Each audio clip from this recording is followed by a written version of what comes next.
Hi Dolphins, this is Miss Davis, one of the assistant principals here at Anderson Elementary School, and I am going to be reading to you today Chapter 4, Enter the P. All right, let's get started. Despereaux's brothers and sisters soon abandoned the thankless task of trying to educate him in the ways of being a mouse. And so Despereaux was free. He spent his days as he wanted. He wandered through the rooms of the castle, staring dreamily at the light streaming in through the stained glass windows. He went to the library and read over and over again the story of the fair maiden and the knight who rescued her. And he discovered, finally, the source of the honey-sweet sound. The sound was music.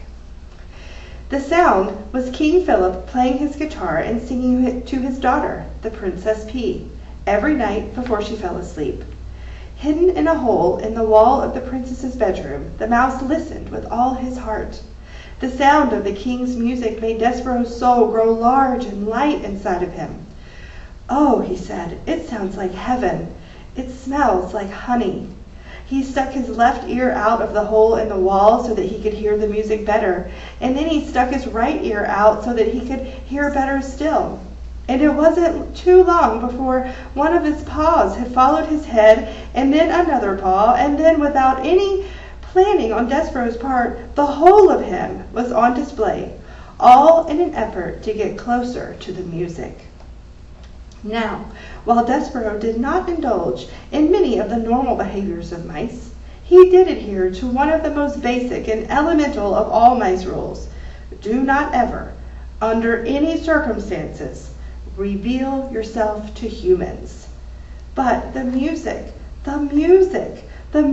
made him lose his head and act against the few small mouse instincts he was still in possession of.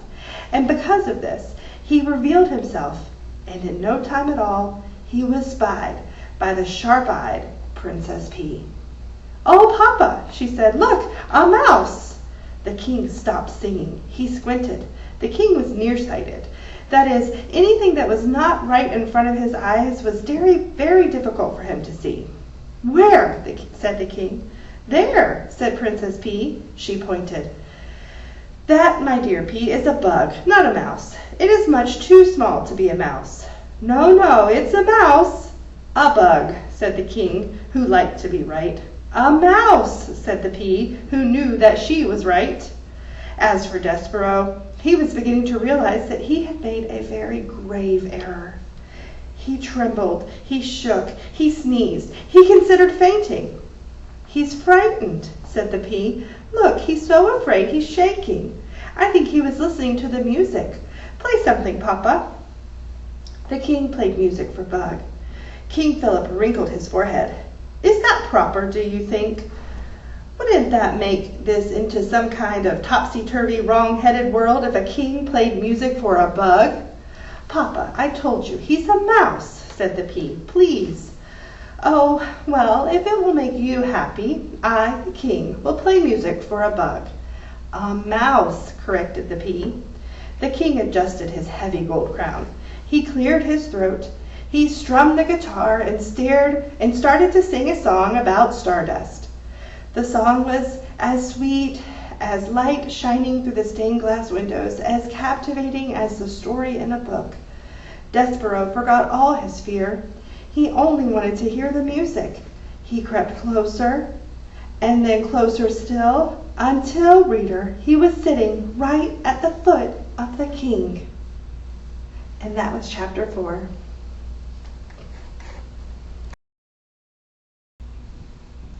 Good morning, I'm Ida Davidson, one of the PTO co-presidents, and today I'm reading Chapter 5, What Furlough Saw.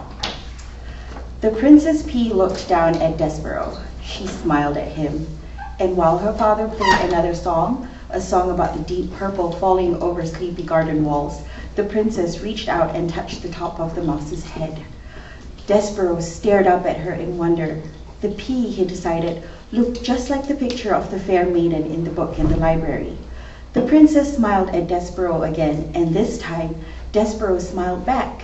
And then, something incredible happened. The mouse fell in love. Reader, you may ask this question In fact, you must ask this question. Is it ridiculous for a very small, sickly, big-eared mouse to fall in love with a beautiful human princess named P? The answer is yes. Of course it's ridiculous. Love is ridiculous, but love is also wonderful and powerful. And Despereaux's love for the Princess P would prove in time to be all of these things: powerful, wonderful, and ridiculous. "You're so sweet," said the princess to Despereaux. "You're so tiny." As Despereaux looked up at her adoringly, Furlough happened to scurry past the princess's room, moving his head left to right to left, back and forth. "Cripes!" said Furlough. He stopped. He stared into the princess's room. His whiskers became as tight as bowstrings. What Furlough saw was Despereaux Tilling sitting at the foot of the king. What Furlough saw was the princess touching the top of his brother's head. "Cripes!" shouted Furlough again. "Oh, Cripes, he's nuts! He's a goner!" And, executing a classic scurry, Furlough went off to tell his father, Lester Tilling, the terrible, unbelievable news of what he had just seen. Wonder what happens next, friends? Stay tuned. Hello, boys and girls. I am Jessica Franklin. I am the speech language pathologist, or one of the speech language pathologists here at Anderson Elementary School, and I am going to be reading Chapter 6 of The Tale of Despereaux for you today. Chapter 6, This Drum. He simply cannot be my son, Lester said. He clutched his whiskers with his front paws and shook his head from side to side in despair. Of course he is your son, said Antoinette. What do you mean he is not your son? This is a ridiculous statement. Why must you always make the ridiculous statements? You, said Lester, this is all your fault. The French blood in him has made him crazy. C'est moi, said Antoinette. C'est moi.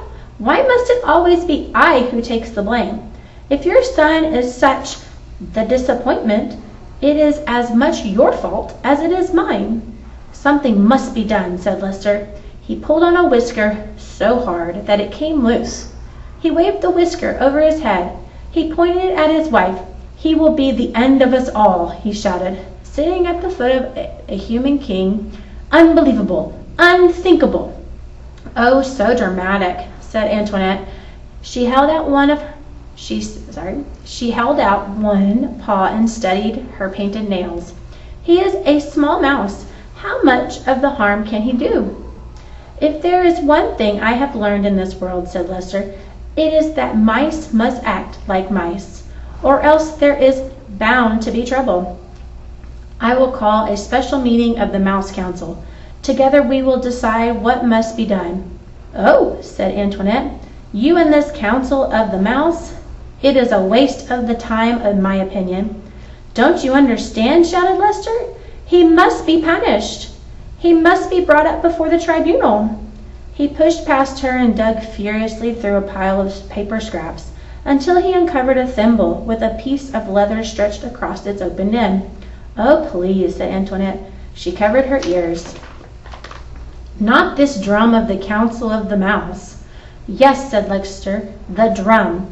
He held it up high above his head, first to the north, and then to the south, and then to the east, and then the west. He lowered it and turned his back to his wife, and closed his eyes and took a deep breath, and began to beat the drum slowly. One long beat with his tail, 2 staccato beats with his paws. Boom, tap, tap, boom, tap, tap, boom, tap, tap. The rhythm of the drum was a signal for the members of the Mouse Council. Boom, tap, tap, boom, tap, tap, boom. The beating of the drum let him know that an important decision would have to be made, one that affected the safety and well-being of the entire mouse community. Boom, tap, tap, boom, tap, tap, boom.